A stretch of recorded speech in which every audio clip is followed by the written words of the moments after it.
Hai guys, ketemu lagi dengan saya Mangaraja. Kesempatan kali ini saya akan membahas yang namanya tambar bisa atau tambar racun. Ini adalah ramuan penangkal atau obat untuk mengatasi penyakit yang kemarin itu saya buat videonya, yaitu gadam. Gadam itu adalah racun sihir atau santet model Batak ya. Jadi kesempatan kali ini saya akan membahas tentang obat daripada gadam. Akan tetapi ini bukan cuma untuk gadam saja. Itu sebab disebut ini adalah tambar bisa. Simak video berikut ini. Selamat datang di Mangaraja. Jangan lupa guys, di like dan di share.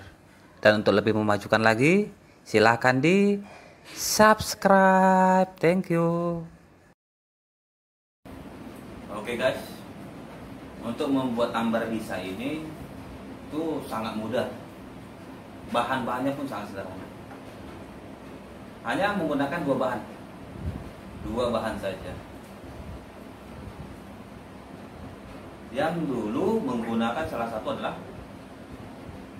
minyak kelapa hijau. Tapi untuk yang sekarang ini lebih mengutamakan menggunakan minyak tanah.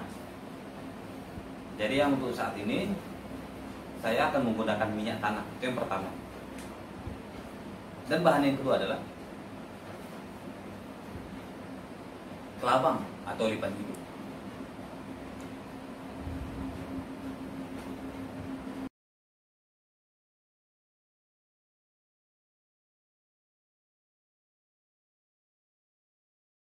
Oke, itu dia tadi bahan-bahannya, yaitu minyak tanah atau minyak lampu ya. Yang kedua adalah lipan hidup.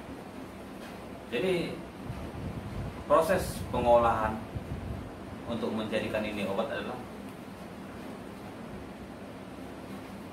pertama kita harus temukan lipan ini yang cukup dewasa ya, karena yang kita butuhkan adalah racun daripada kelabang ini tadi.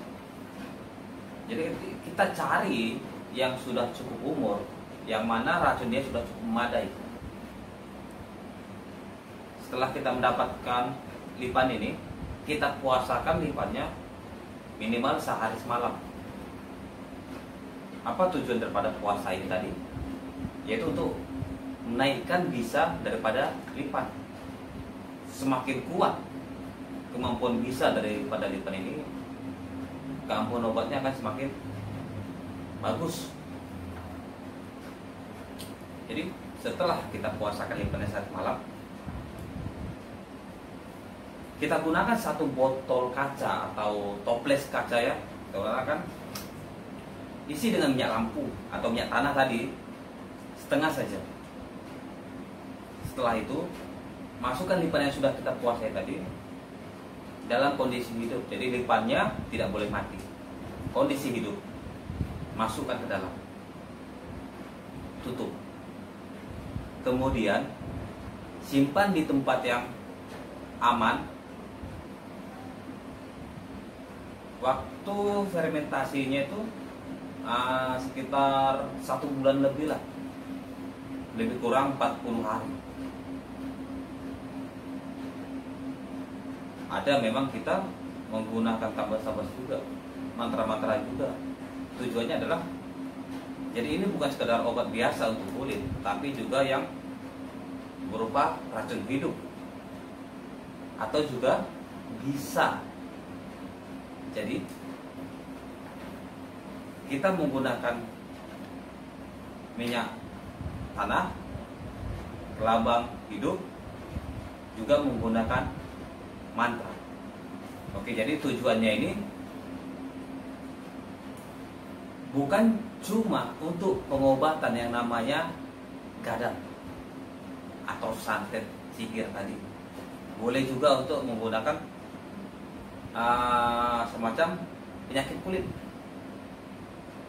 Manfaat lainnya adalah untuk mengobati bisa daripada gigitan hewan, misal gigitan ular, gigitan rabies anjing ya, gigitan kelabang lain, kalajengking, bahkan tertusuk paku, tetanus.